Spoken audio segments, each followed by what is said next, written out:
दर्शन की मूलता को समझे हम, दर्शन के महत्व को समझे हम कि दर्शन क्या है।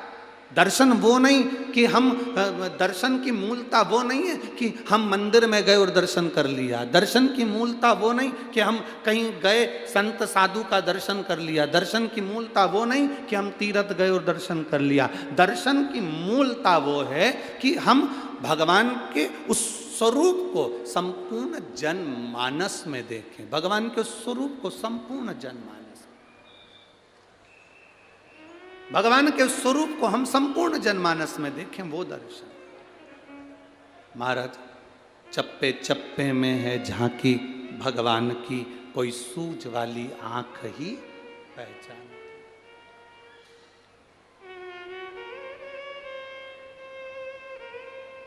तुझ में राम, मुझ में राम, सब में राम समाया है। जित देखो उत राम की ही माया, सब में राम।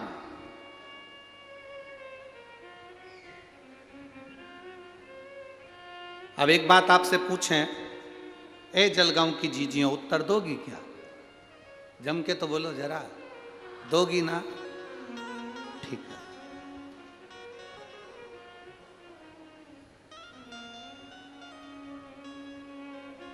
व्रत रखा तुमने, एक दिन भर भूखी रही, भोजन नहीं करा, पूजन करी, आराधना करी, कीर्तन करा, और घर में जितने लोग रह रहे हैं उनसे 24 घंटे झगड़ा करा, तो तुम्हें पूजन का फल मिल जाएगा क्या? जम के तो बोलो जरा, नहीं मिलेगा। अब एक बात आपसे और पूछें, उत्तर देते जाना है। तुमने मंदिर भी नहीं गए, भजन भी नहीं करा, उपवास भी नहीं रखा और कुछ नहीं करा, और घर में जो रह रहे थे, रोज लड़ती थी, आज मन करा कि आज मुझे किसी से, अब मैंने कथा सुन ली, अब मैं क्रोध नहीं करूंगी, किसी को अपशब्द नहीं कहूंगी। जो तुम मंदिर में जाकर पुण्य कमाते, वो पुण्य तुम्हें घर में मिलेगा कि नहीं मिलेगा? पुण्य तुम्हें घर में मिलेगा।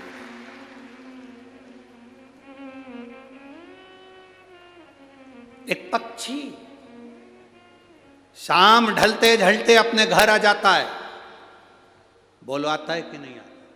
तुम्हारे दरवाजे के बाहर आवारा कुत्ता भी घूमता रहता है, तो रात होने पर अपने ओटले पर आ जाता, अपने घर के बाहर आ जाता। पशु, जानवर, पक्षी रात अपने घर घोंसले में आ जाते हैं। गौ माता चढ़ती है तो घर आ जाती है रात होने से पहले। केवल एक मनुष्य ही है जिस शाम ढलती है तो ये ढलने निकल जाता है। केवल एक मनुष्य। पक्षी शाम होती है, रात होती है, घर आ जाता है। पशु शाम होती है, रात होती है, घर आ जाता है। जानवर शाम हो घर आ जाता है। गौ माता शाम हो घर आ जाती है। सब अंधेरा होने से पहले अपने घर आ जाते हैं। और एक संसार में रहने वाले छोरा छोरी, आज की पीढ़ियां जैसे जैसे रात ढलती है, ये ढलने के लिए बाहर निकल जाते हैं। जिसके घर के बच्चे रात भर बाहर रहते हैं, उस घर की कभी तरक्की नहीं हो सकती, वो बर्बाद होकर मानता। पहले का कंट्रोल था माताओं का, 8 बजे के बाद छोरा छोरी बाहर गए तो ताला लगा देती थी। कहाँ जा रही? चल अंदर। कहाँ जा रहा है? अंदर चल। मम्मी अभी दोस्त से मिलकर आया, यहां बुला ले, घर में बुला ले, नहीं जान दूंगी, जा। और अगर चले जाऊं तो पहले मैंने जो कपड़े दिए वो उतार दे, नीचे से अंदर तक चड्डी भी उतार, जा जा, निकल यहां से बाहर, उतार दे सब कपड़े। थोड़ा दबाव तुम्हारा होना चाहिए।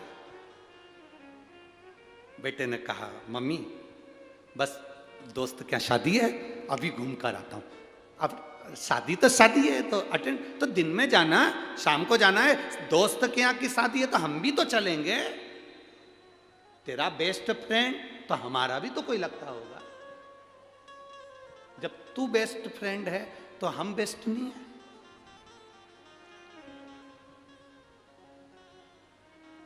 घर में माँ बाप हैं और नए नए लड़का लड़की रोड पर गाड़ी के बोनट पे केक रख के हैप्पी बर्थडे टू यू मना रहे हैं। गाड़ी के बोनट पर, गाड़ी की सीट पर केक काट रहे हैं। दुख होता है। एक दो जगह तो हमने गाड़ी खड़ी कर कर पूछा, जा रे आशीष पूछ किया, जिसका केक कट रहा है गाड़ी के ऊपर, पूछना इसके बेचारे के मम्मी पापा नहीं है क्या, अनाथ है? क्योंकि गाड़ी के बोनट पर, गाड़ी की सीट पर उसी का केक कटता है जिसके सब मर गए रे, सब मर गए, अनाथ है बेचारा, उसका केक रोड पर काट रहा है। नहीं तो घर में माँ बाप की साक्षी में लाओ, केक ही काटना है ना तुमको। दुनिया के लोग मना करते होंगे कि केक मत काटो, पर हम कह रहे हैं आज के फैशन में चल रहे हो, काटो, पर उसके जिसने उसको जन्म दिया वो माँ बाप उसके सामने होना चाहिए। वो माँ बाप उसके सामने होना चाहिए जिसने जन्म दिया। उसको खुशी होगी कि मेरे लड़के के दोस्त इतने अच्छे हैं, रात को आकर उन्होंने केक काटा, मेरे बच्चे का जन्मदिन मनाया, इतना आशीर्वाद देंगे जिसका वर्णन नहीं। और तुम रात्रि को केक काट रहे, गाड़ी की सीट पे 4-5 कुत्ते तुम्हें देख के खुश हो रहा है, पटक के जाएगा, खाएंगे। दूसरा कोई खुश नहीं हो रहा, 4 तेरे दोस्त और 4 कुत्ते।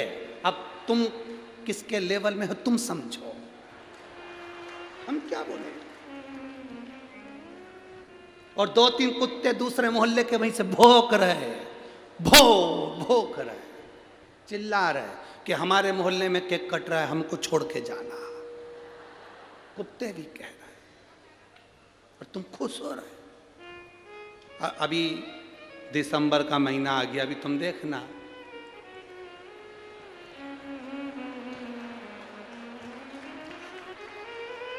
अभी तुम देखो,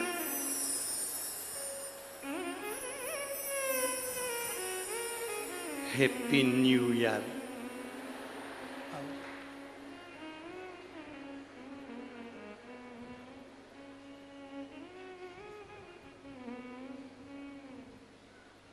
क्या कहें, बोले तुम।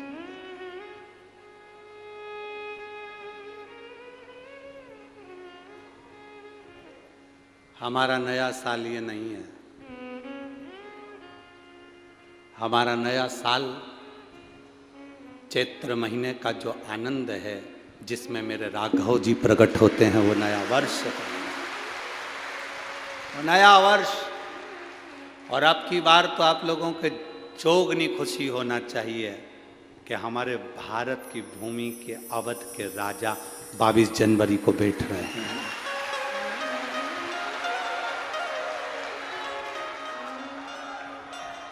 भारत की भूमि के अवध के राजा 22 जनवरी को बैठ रहे हैं, ये प्रसन्नता होना चाहिए पूरे भारत देश में। अपने अपने दरवाजे को सजा लो, रंगोलियां डाल लो। जब राम आए थे तो दीपावली मनाई गई थी, वो दिवाली 22 जनवरी को मनना चाहिए। अवध में राम बैठे, समझ लेना कि अब हमारा राजा बैठ रहा है इस भारत की भूमि को संभालने के लिए। सहज नहीं, बस अब उसको बैठने में देरी नहीं है, खूब खुशियां मनाओ, आनंद पाओ। हमने भी सोचा है 22 जनवरी को जब राम जी अवध में बैठेंगे तो कुबेरेश्वर धाम को भी दियों से, लाइटिंग से, रेजर लाइटिंग से खूब सज्जित किया जाएगा। खूब सुंदर सुंदर आयोजन कुबेरेश्वर धाम पर भी 22 जनवरी को। आनंद की लहर, आनंद।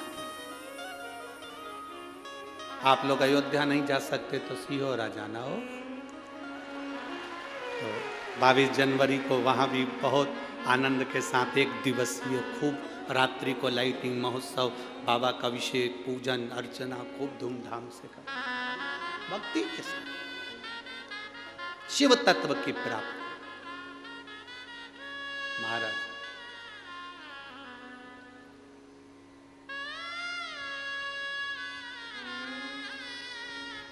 और चारों तरफ